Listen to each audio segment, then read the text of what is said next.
À 62 ans, Stéphane Escher continue d'enchanter ses fans puisqu'il partira en janvier prochain sur les routes pour les prendre à nouveau dans les bras. Chose qui n'était plus possible depuis l'émergence de la Covid-19. Il rencontrera notamment son public parisien les 18, 19, 20, 21 et 22 janvier à La Cigale.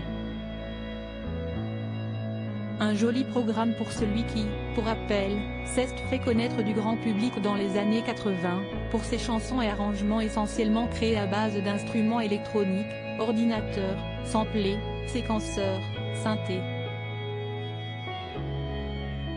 Un artiste polyglotte, il a chanté en français mais aussi en allemand, suisse-allemand, italien et anglais, qui a notamment remporté le prix suisse de musique en 2021 et été nominé au César 2004 dans la catégorie meilleure musique, pour le film Monsieur N. D'Antoine de Caunes, il connaît bien sa fille Emma. Ma mère, on ne pouvait pas la visiter le 28 octobre dernier. L'interprète de Déjeuner en paix préparait au mieux sa tournée prévue donc pour janvier, avec la sortie de son nouvel album Ode.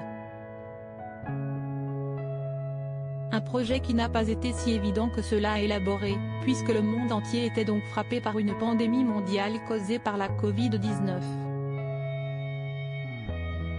On était dans un grand merdier, en pleine pandémie, et j'ai commencé à travailler sur ce geste qui m'était volé, prendre quelqu'un dans mes bras.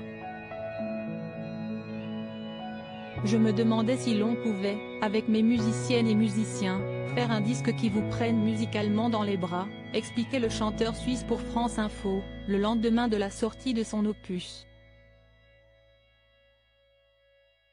Un confinement qui correspond notamment à une phase extrêmement sombre de sa vie, et qu'il a vécu personnellement assez lourdement, car il a perdu ses parents en très peu de temps pendant cette pandémie.